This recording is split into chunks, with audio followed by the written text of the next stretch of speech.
Morning, sir. Very good morning to all of you.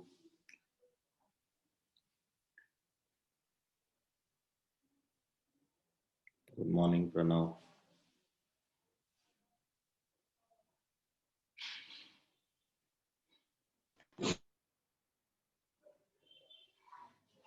चलिए बाकी बच्चे जब तक ऐड होते हैं आप ये क्वेश्चन करिए। फर्स्ट क्वेश्चन है आज की क्लास का। You have to find the term independent of x. Find the term independent of x in the expansion of 3x square upon 2 minus 1 upon 3x whole power 9। इसमें term independent of x उसकी value आपने बतानी है। Find the term also find its value.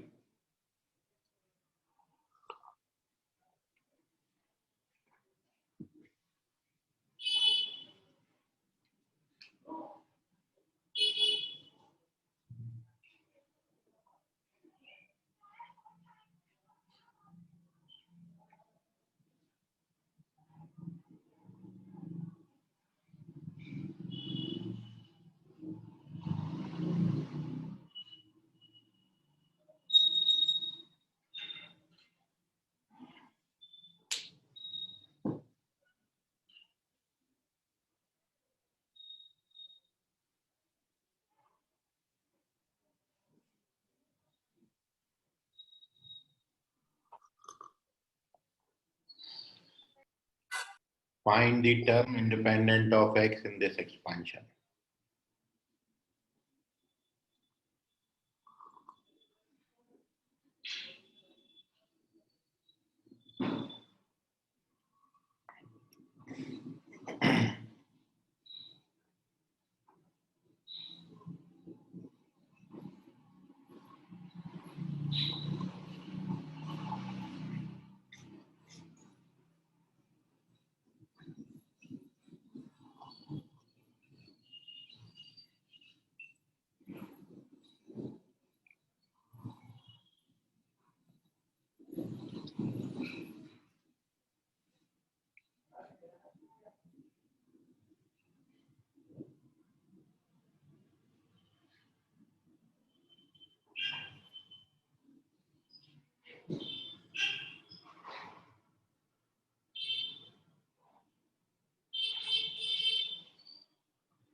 इतना समय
मयूर correct है।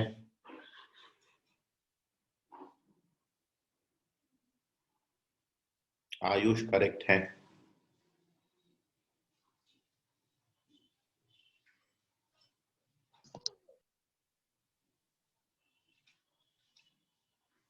Pranav check करें।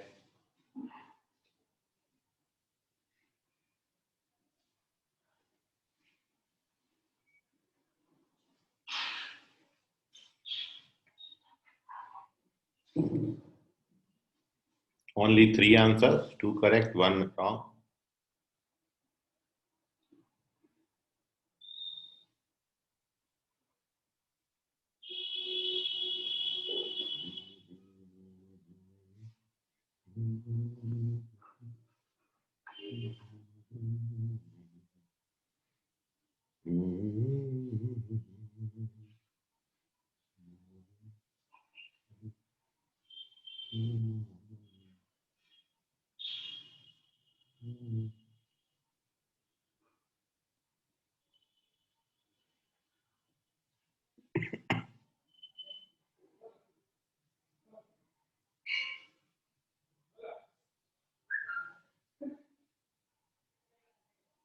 चलिए बाकी लोग देख लीजिए अब।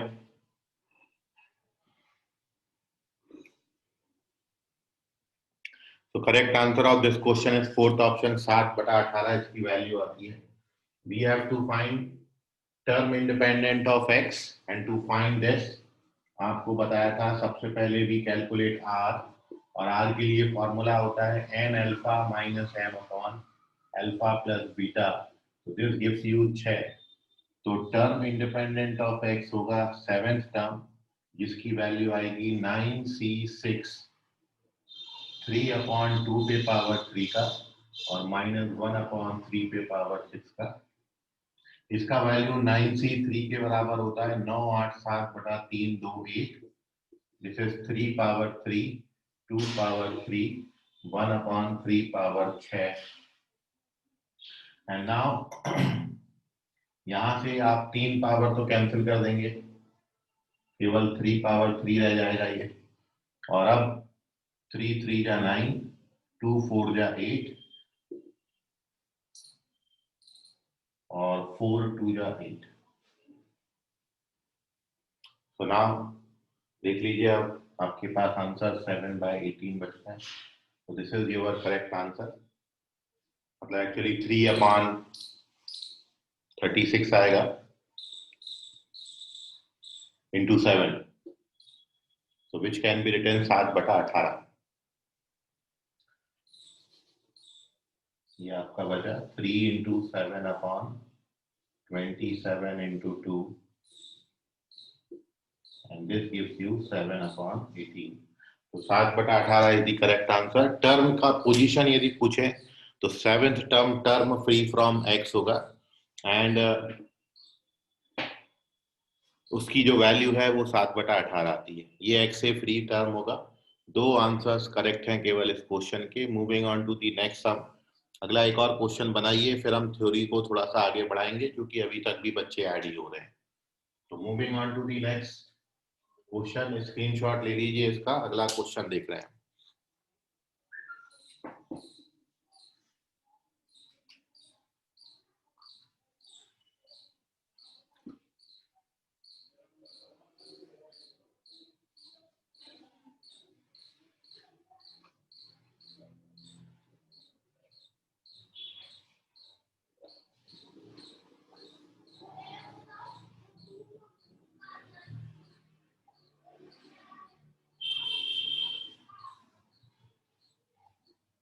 So second question is, if the coefficient of x power 7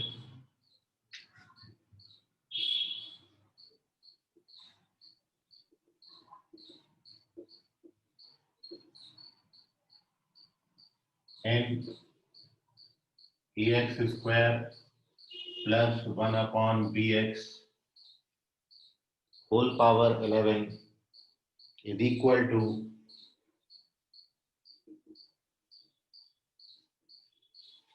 coefficient of x power -7 in the expansion of ax minus 1/bx square whole power 11, then you have to find the value of AB.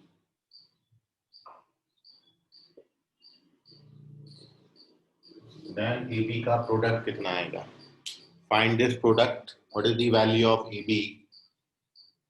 AB का value कितना आएगा? First option है ये 1 1 आता है, second option है क्या ये 1 आता है, थर्ड ऑप्शन है ये 3 आता है, और फोर्थ ऑप्शन ये है कि ये 7/2. Which one is correct? Coefficient of x power 7 in the expansion of ax square plus 1 upon bx whole power 11 is equal to coefficient of x power minus 7 in the expansion of ax minus 1 upon bx square whole power 11. So find the value of AB. A और B का product कितना आएगा? This is our second question of today's class. इसके बाद अपन chapter में एक concept और पढ़ के एक चैप्टर को आगे बढ़ाएंगे. But before that you have to find the value of this.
फिर वही जाना पहचाना सन्नाटा, तो एक क्वेश्चन देने के बाद छा जाता है एकदम तरीके से.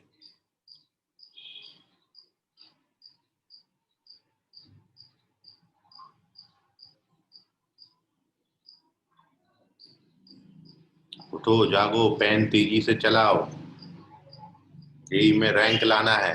ढीले ढाले हाथों से जेई में रैंक नहीं आता.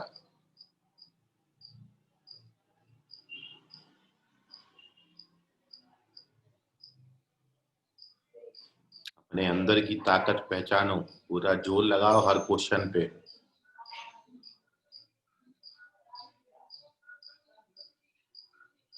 एक ही काम है आपके पास, पढ़ाई पढ़ाई और पढ़ाई. बाकी किसी और चीज के बारे में नहीं सोचना.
मानसी करेक्ट है, very good Mansi.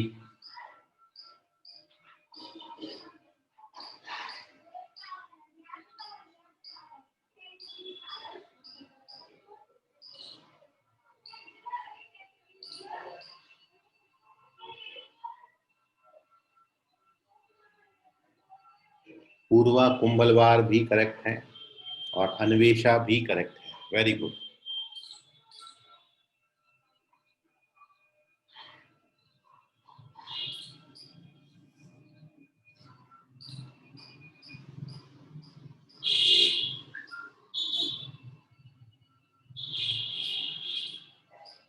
Pranav check करें, गलत जवाब।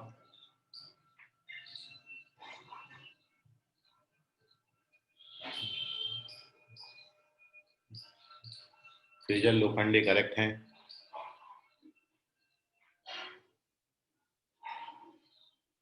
हर्ष अंबारते करेक्ट है, वेरी गुड।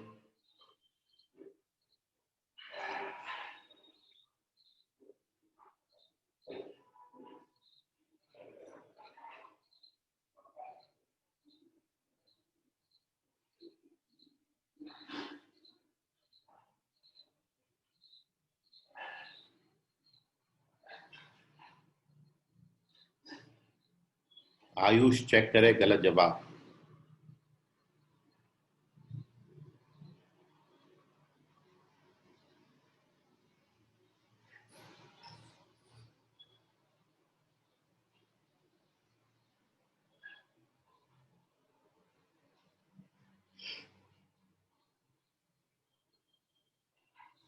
संस्कृति इंग्ले करेक्ट है।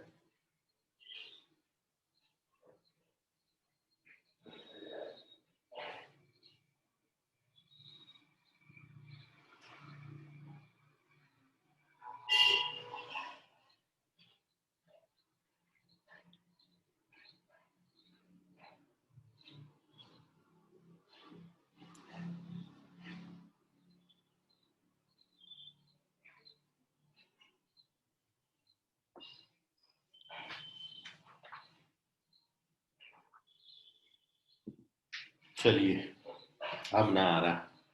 So here we discuss the solution of this question. Correct answer is second option. दूसरा आंसर इसका सही है। ए और बी का जो प्रोडक्ट है ये 1 आता है। And how to solve this question? तो सबसे पहले तो आपने सॉल्यूशन में बी गिवन दैट कि इस एक्सपांशन में x पावर 7 का कोएफिशिएंट आपको किस टर्म में मिलेगा, तो वो फाइंड करने के लिए हम यहाँ पर r का वैल्यू निकालते हैं। तो r का वैल्यू होता है n इंटू एल्फा मतलब 22 minus 7 upon alpha plus beta 2 plus 1। तो 22 माइनस 7 ये हो जाएगा 15, 15/3 इसका वैल्यू देगा 5। तो इस एक्सपांशन में जो 6th टर्म आएगा, 6th टर्म आपका टर्म कंटेनिंग x पावर 7 होगा।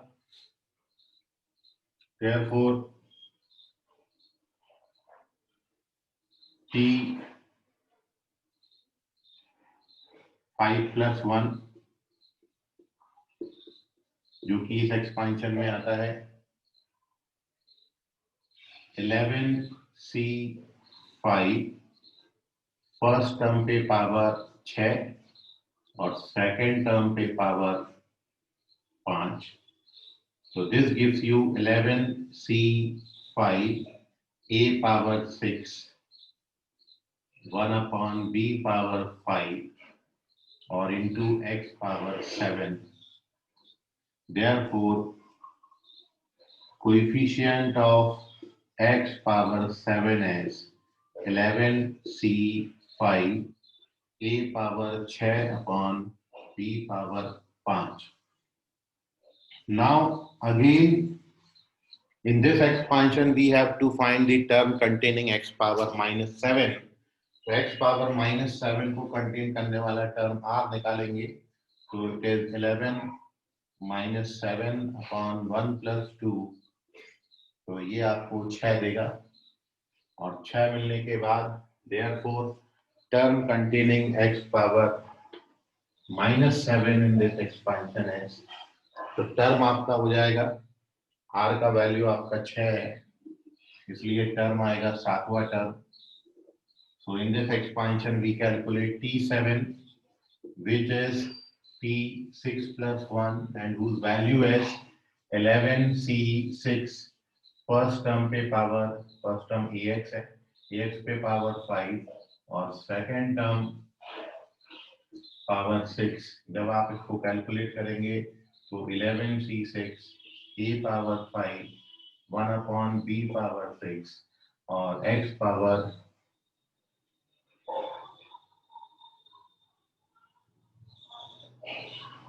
-7. So therefore, coefficient of x power -7 is 11C6 a power 5 upon b power 6. This is equation number 2. अब आपको बोला है कि ये दोनों कोएफिशिएंट इक्वल हैं, तो 11C5 a power 6 upon b power 5 is 11C6 a power 5 upon b power 6. तो ये दोनों तो बराबर होते हैं और दिस गिव्स यू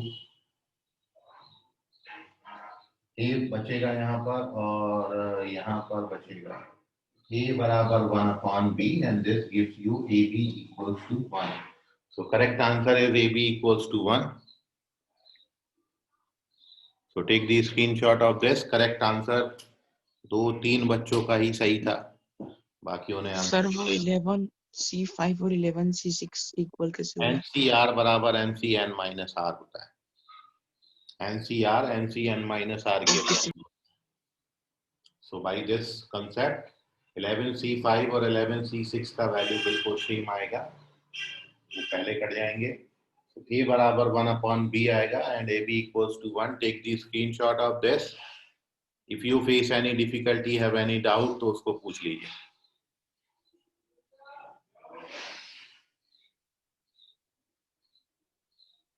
So ये दो क्वेश्चन जो आपने पहले थ्योरी पढ़ा था कि if you have to find term independent of x or any term contain particular power of x, वो कंसेप्ट का यूज करके उस पर बेस हमने एक क्वेश्चन आपके साथ डिस्कस किया. Now moving on to the next concept of this chapter. अगला जो कंसेप्ट है हमारा, it is greatest term and greatest coefficient. Next heading is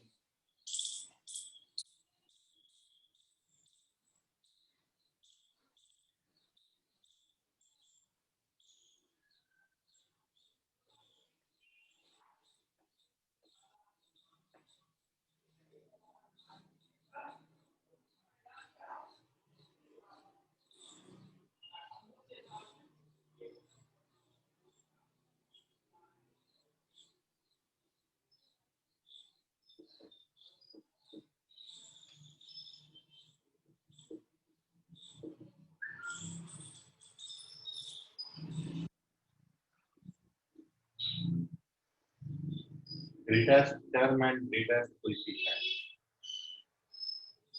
यदि आपको कोई बाइनोमियल एक्सपांशन देंगे और बाइनोमियल एक्सपांशन में आपको यदि ग्रेटेस्ट टर्म फाइंड करनी है, दो ही टाइप के सवाल आपको मिलेंगे. या तो you have to find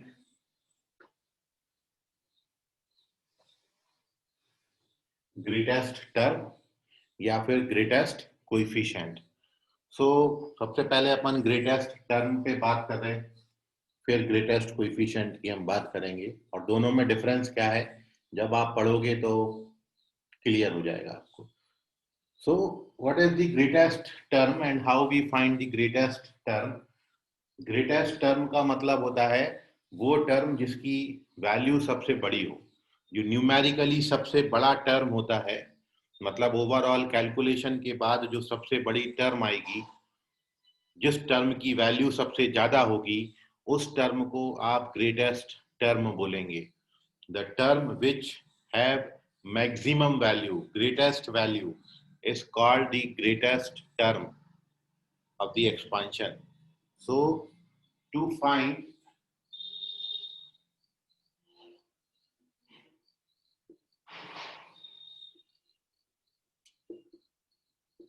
greatest term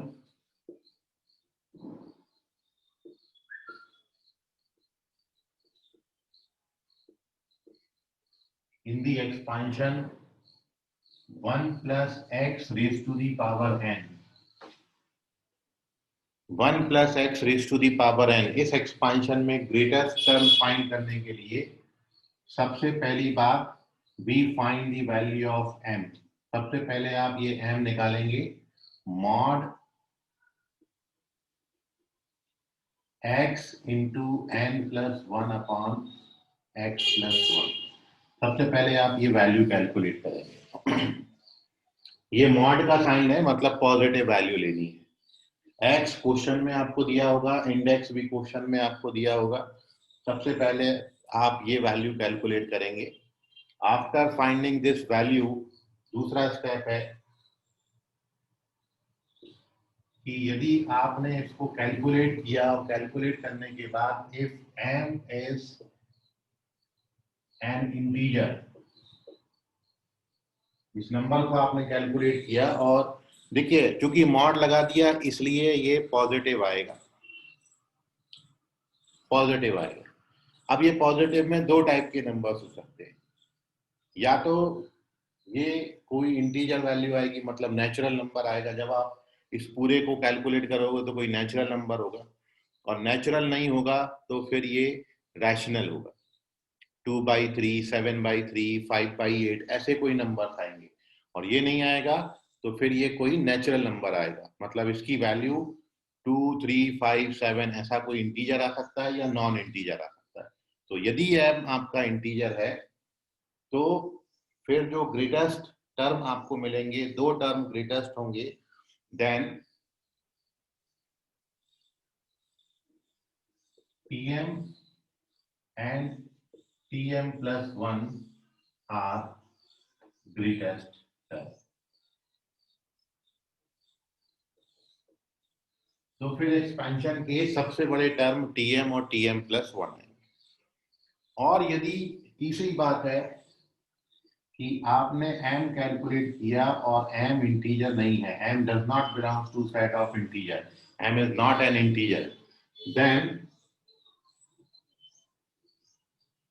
tm plus 1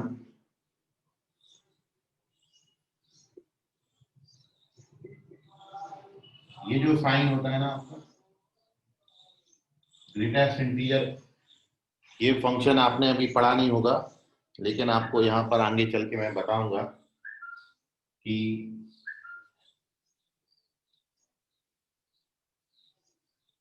is greatest term.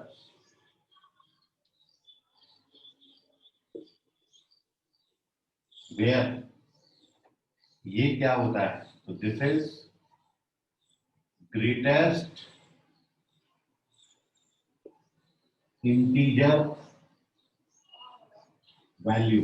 अब ये क्या बोला है वो आप समझिए। जैसे आप इसको मॉड्यूलस वैल्यू बोलते हो, ये आपका मॉड्यूलस वैल्यू कहलाता है, और ये डिनोट करता है कि कोई भी नंबर आप इसके अंदर डालोगे तो ये हमेशा पॉजिटिव होके बाहर निकलेगा। तो ये जो दो लकीरें हैं ये मॉड्यूलस साइन को डिनोट करती हैं। ऐसे ही यदि आप मैथमेटिक्स में किसी नंबर पे ये स्क्वायर ब्रैकेट लगाते हो, ये दो नंबर नहीं लिखे हैं मैंने, इंटरवल नहीं है, आपने ये स्क्वायर ब्रैकेट पहले भी लगाया हुआ, लेकिन जब ये 1 और 2 के ऊपर लगता है तो आप इसको क्लोज इंटरवल पढ़ते हो, क्लोज इंटरवल 1 से 2। इसका मतलब है 1 और 2 के बीच के सारे रियल नंबर्स इंक्लूडिंग 1 और 2 वो दो नंबर्स पे लगता है। लेकिन जब सिंगल नंबर पे मैं ये स्क्वायर ब्रैकेट लगाऊंगा तो इसको हम ग्रेटेस्ट इंटीजर वैल्यू बोलते हैं।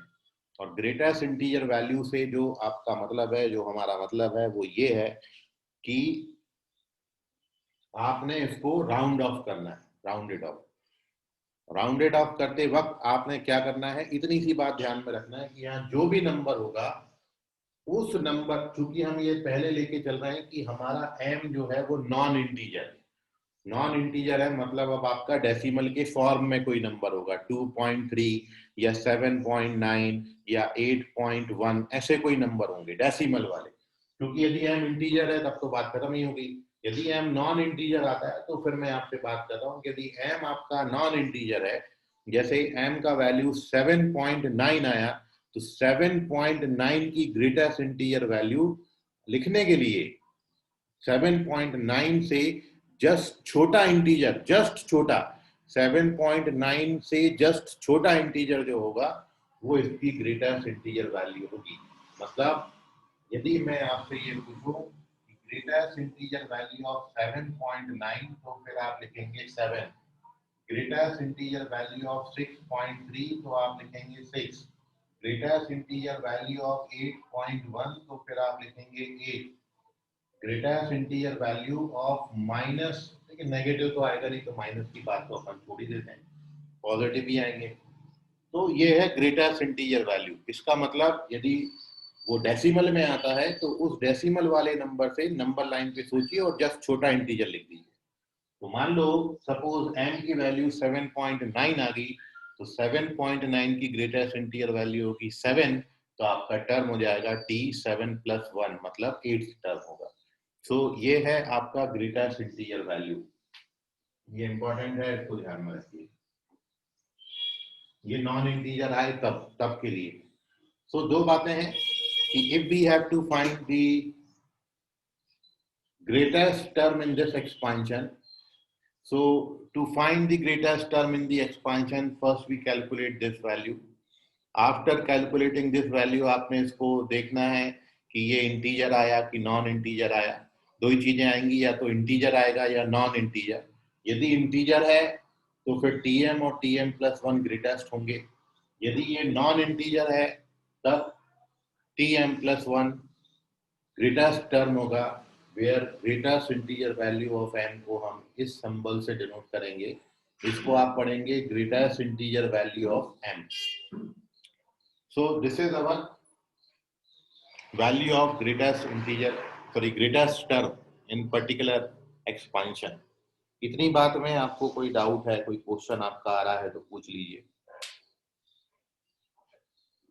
सर फिर से रिपीट करना ना, ग्रेटेस्ट इंटीजर वैल्यू। हेलो मयूर, क्या बोल रहा? Hello sir. हाँ बोलो सर एक बार फिर से रिपीट करना ना। देखो ग्रेटेस्ट इंटीजर वैल्यू जो होती है, एग्जाम्पल के साथ। हाँ एग्जाम्पल ये है कि मान लो नंबर ये है, नंबर लाइन आप, ये नंबर लाइन है, 0 है, ये 1 है, ये 2 है, ये -1 है, ये -2 है। अब मान लो मैं आपको जैसे देता हूँ 1.7, इसका ग्रेटेस्ट इंटीजर वैल्यू बताओ। तो 1.7 से जस्ट छोटा इंटीजर कौन सा है? 1। तो इसकी ग्रेटेस्ट इंटीजर वैल्यू कितनी हो जाएगी? 1। जैसे मैं आपको दूं 2.6 यहाँ पर कहीं आएगा, तो 2.6 का ग्रेटेस्ट इंटीजर वैल्यू क्या होगा? तो 2.6 से जस्ट छोटा इंटीजर कौन सा है? 2।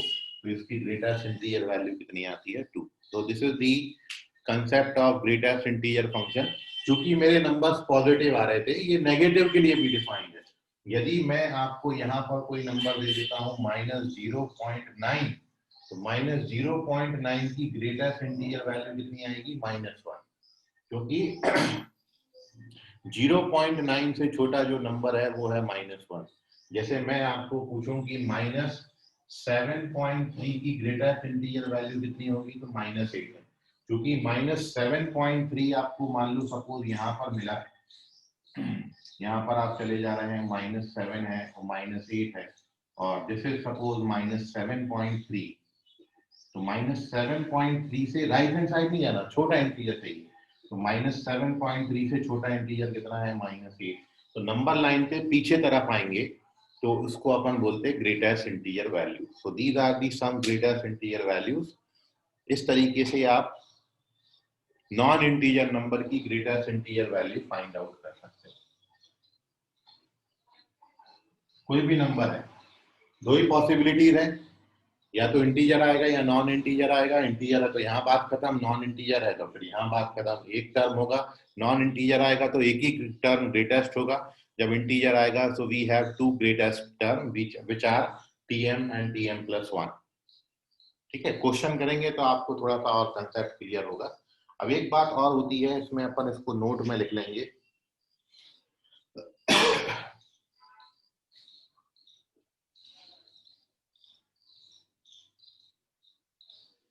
कि to find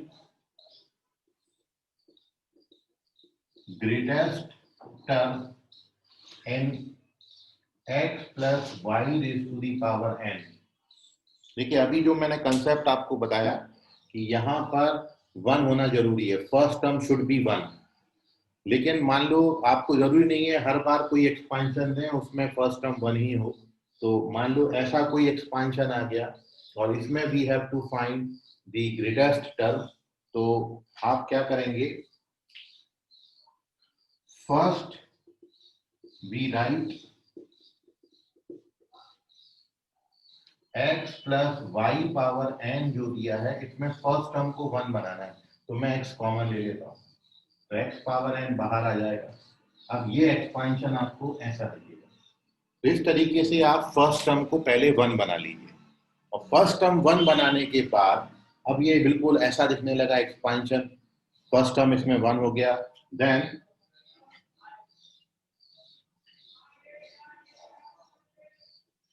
greatest term in expansion of x plus y raised to the power n is equals to x power n into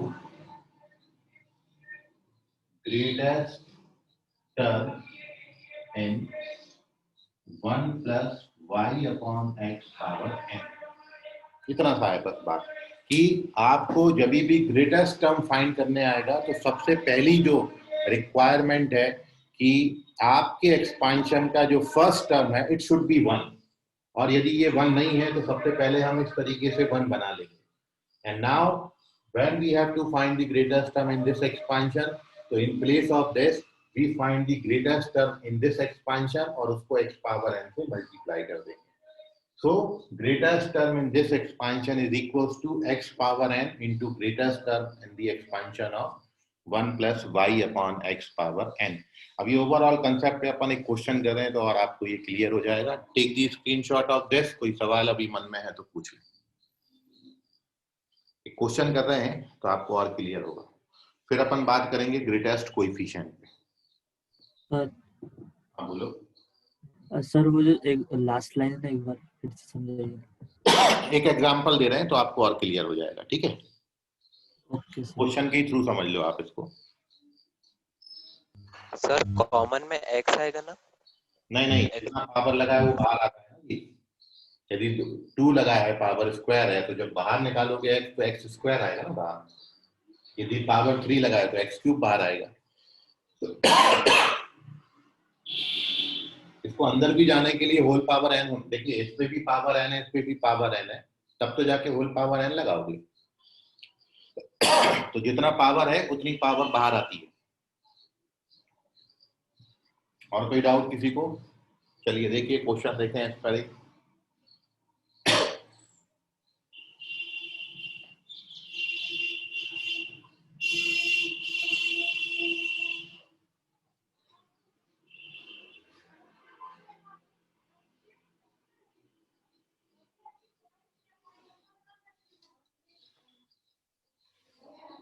The question is this: you find the largest term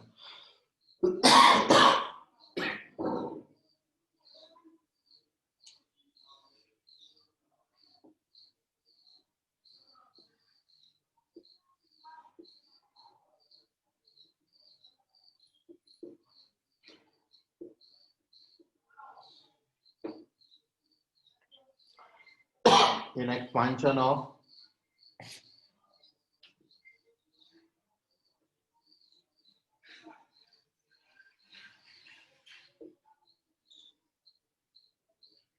three plus 2x power 50, where x equals to 1/5।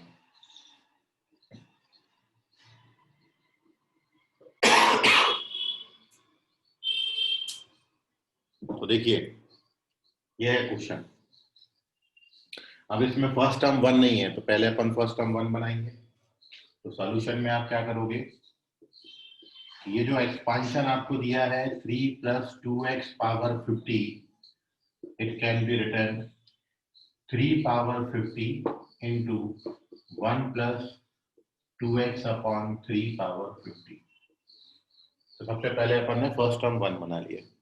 Now to find the greatest term we find the value of m. m क्या होता है? x into n plus 1 या 1 plus n upon 1 plus x. तो डालिए यहाँ पर x का value आपको कितना दिया?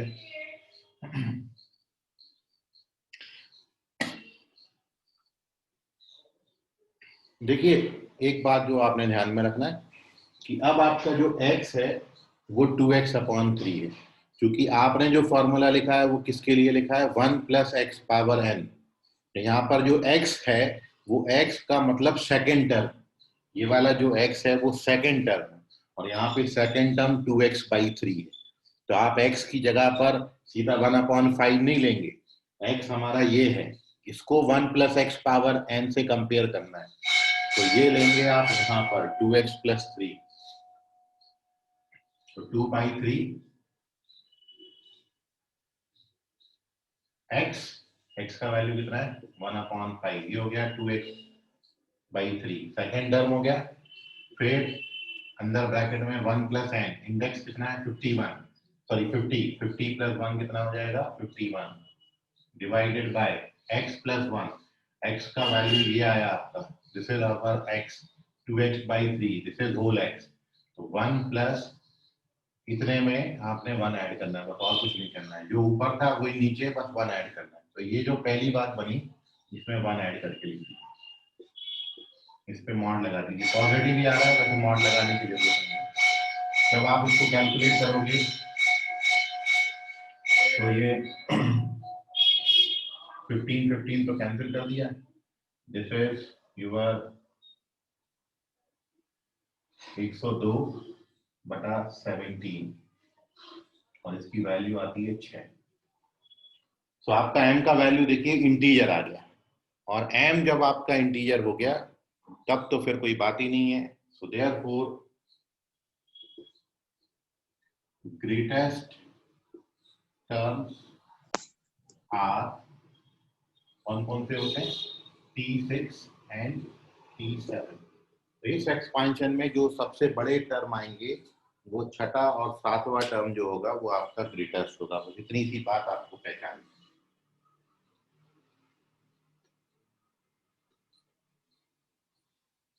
अब आपको इतनी बात में कोई डाउट है तो पूछ लीजिए. बस ये याद रखना है कि जो फॉर्मूला आपने लिखा है, ये जो x आपने लिखा है, ये x का मतलब यहाँ पे सेकंड टर्म है. तो जितना कुछ भी सेकंड टर्म में बन जाएगा वो पूरा का पूरा यहाँ पे कॉपी करना है. केवल x ले लोगे तो फिर आप गलत हो जाओगे. इसका ध्यान में रखना. तो अब second term is 2x plus 3 और उसमें भी x का वैल्यू 1/5 दिया है. मतलब यहाँ पर x को 1/5 डालोगे तो ये 2/15 हो जाएगा. तो अवर second term is 2/15. so here we take 2/15. here also we take 2/15. दोनों जगह 2/15 लेना है. ठीक है. so m आपका जो है वो इंटीजर आ गया and therefore the greatest term of this expansion. देखिए 50 का पावर है, टोटल नंबर ऑफ टर्म्स 51 होंगे and it is impossible for us कि मैं वो 51 टर्म्स पूरे लिखूं और फिर उसको हर टर्म को कैलकुलेट करूं और फिर देखूं कि न्यूमेरिकली सबसे बड़ा टर्म कौन सा आ रहा है. ठीक है. सो बजाय उसके ये आपकी मेथड है, इसको आप ध्यान में रखिए. सबसे बड़ा टर्म फाइंड करने के लिए m भर निकाल लो. देखो m इंटीजर है नॉन इंटीजर है, उसके अकॉर्डिंग आप टर्म लिख दो. ठीक है. 6th टर्म और 7th टर्म आ जाएगा. और बात अब जो दूसरी बची आपकी ग्रेटेस्ट कोएफिशिएंट, वो अपन ऑलरेडी पहले डिस्कस कर चुके हैं कि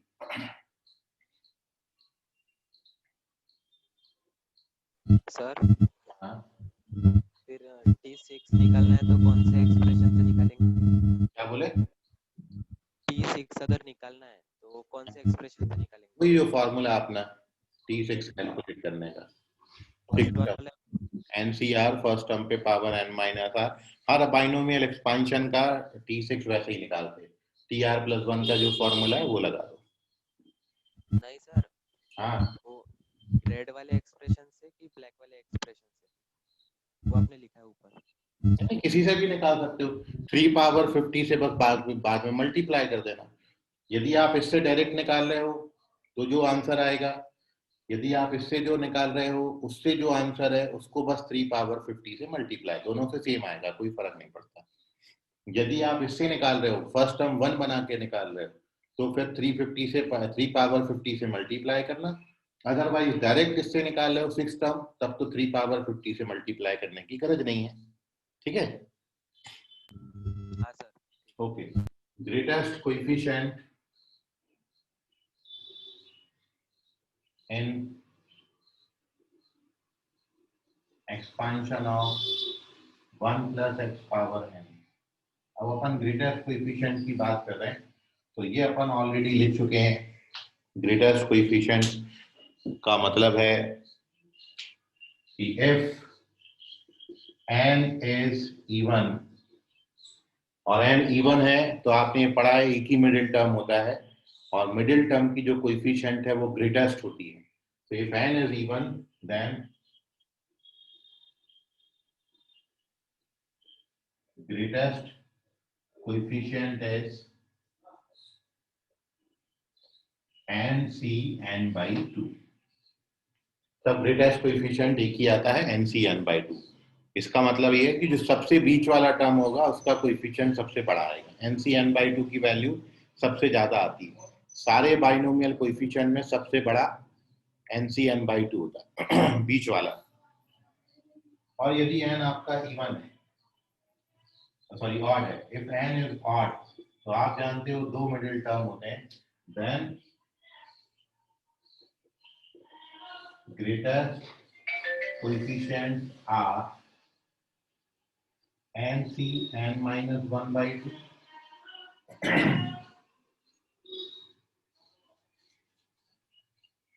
NCn-1/2 और NCn+1/2। तब दो मिडिल टर्म होंगे और मिडिल टर्म के कोएफिशिएंट सबसे बड़े होते हैं। सो ये है दो बातें अपन ने डिस्कस करी, ग्रेटेस्ट टर्म और greatest coefficient. Greatest coefficient already मैं आपको पहले बता चुका था। Here we discuss greatest term. So take the screenshot of this. और अब आपके मन में कोई सवाल आ रहा है तो पूछ लीजिए। एक ग्रेटेस्ट कोएफिशिएंट पे भी अपन को आपको क्वेश्चन बता देता हूँ। सो देख लीजिए question based upon greatest coefficient.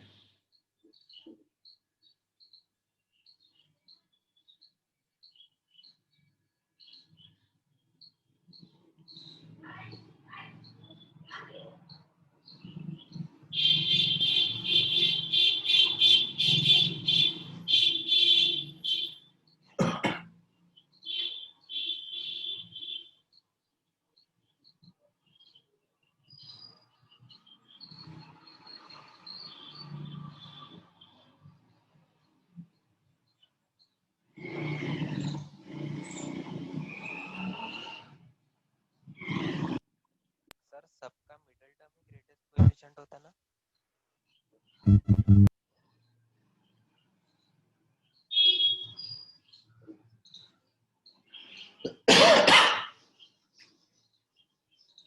So here we find the greatest coefficient or largest coefficient in this expansion. तो अब आप जान रहे हैं कि 2n+2 जो है वो आपका इवन नंबर है। So since 2n+2 is even number, मतलब जो आपका इंडेक्स है वो इवन है। इंडेक्स इवन है तो एक ही मिडिल टर्म आती है, और वो मिडिल टर्म का जो कोएफिशिएंट है वो ग्रेटेस्ट होगा, जो कि आपने यहाँ पे भी लिखा है। एन यदि इवन है तो आपने क्या करना होगा, जो भी इंडेक्स होता है उसका आधा ले लेते हैं। So therefore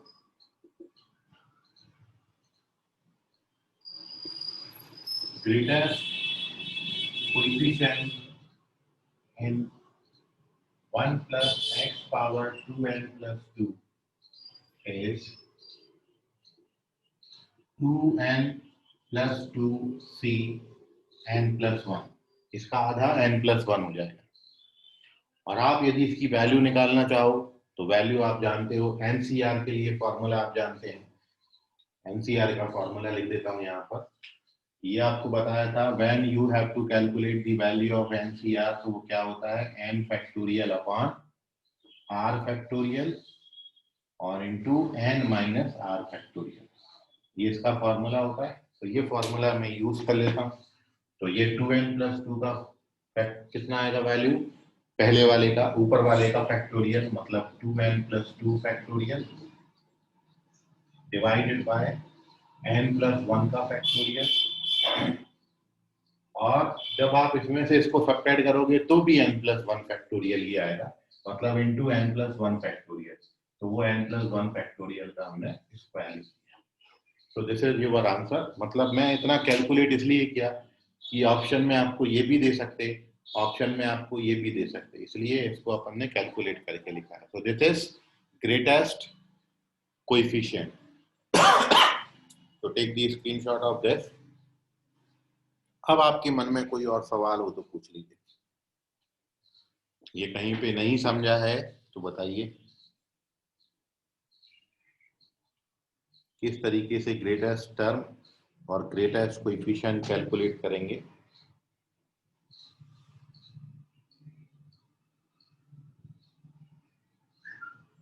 चलिए, वेरी गुड। एक क्वेश्चन का आप आंसर करिए जो अभी तक आपने थ्योरी पढ़ा उस पर बेस्ड।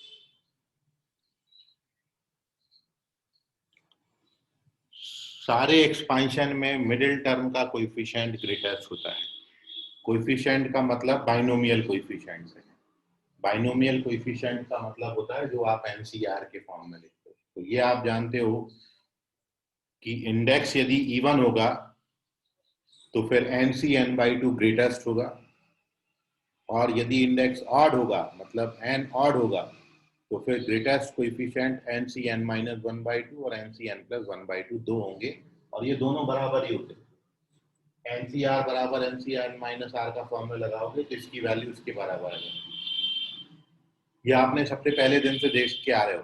पास्कल ट्राइंगल बनाया था तो आपने जो कोएफिशिएंट लिखे थे 1 2 1, तीन टर्म्स हैं, एक ही मिडिल टर्म आएगी, 2 सबसे बड़ी है। फिर आपने लिखा था 1 3 3 1, चार टर्म है, मिडिल टर्म दो आ रहे हैं, दोनों बराबर आ रहे हैं 3 3। फिर आपने लिखा था 1 4 6 4 1, पांच टर्म है, सबसे बड़ा 6 आ रहा है, 1 4 6 4 1, सबसे बड़ा 6 है, बीच वाला सबसे बड़ा है। तो ये जो बीच वाला है ये बाइनोमियल कोएफिशिएंट हम बोल रहे हैं। कोएफिशिएंट से मतलब यहाँ पर बाइनोमियल कोएफिशिएंट है, क्योंकि अपन ने 1 4 6 4 1 ये जो एक्सपांशन है इनको लिखा था 4C0 4C1 4C2 4C3 4C4। तो आपका कहने का मतलब है 4C0 4C1 4C2 4C3 4C4 में सबसे बड़ा 4C2 होगा, ये बोल रहा हूँ। ग्रेटेस्ट कोएफिशिएंट का मतलब ये। चलिए एक क्वेश्चन का आप आंसर दें।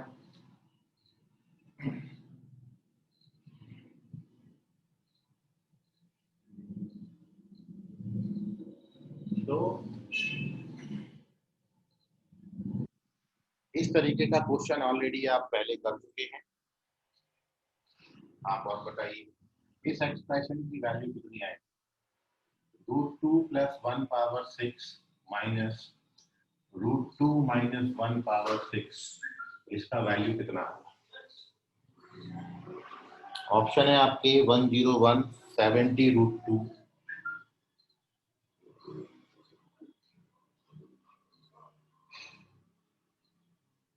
या इट इज 140 √2, या इट इज 120 √2।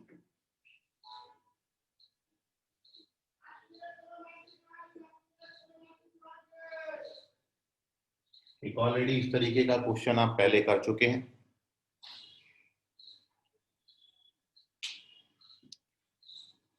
ये संडे के टेस्ट के टॉपिक में बाइनोमियल थ्योरम ही आएगा जो आप पढ़ रहे हैं।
मानसी चेक करें।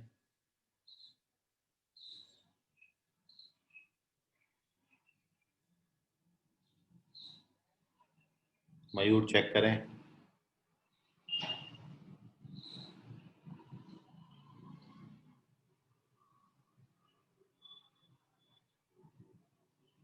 ये लास्ट क्वेश्चन है अपना आज का, बाकी अगली क्लास में करेंगे।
मानसी करेक्ट है, मयूर करेक्ट है, आयुष करेक्ट है। इधर आंसर की में रॉन्ग दिया है। मानसी का आंसर सबसे पहले आया था, करेक्ट है।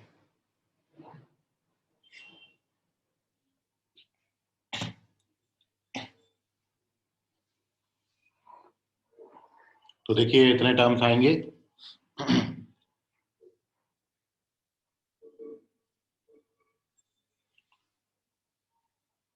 √2 + 1 √2 - 1 एक्सपांशन लिखना है। तो पहला टर्म कैंसिल होगा, दूसरा ऐड होगा, तीसरा कैंसिल होगा, चौथा ऐड होगा, पांचवा कैंसिल होगा, छठा ऐड होगा। तो ये पहला, तीसरा और छठा टर्म लिखा है, सॉरी दूसरा, चौथा और छठा टर्म लिखा है। इनकी वैल्यूज लिखी हैं, कैलकुलेट कर दो, आ जाता है इजीली। तो प्रैक्टिस कर लीजिए ऐसे क्वेश्चंस का। अगले संडे टेस्ट के टॉपिक है आपका बाइनोमियल थ्योरम, जो आप पढ़ रहे हैं वही आएगा। कल अपन इस चैप्टर को और आगे बढ़ाएंगे। आज के लिए फिलहाल इतना, धन्यवाद। Bye everyone. Bye sir. Bye बेटा।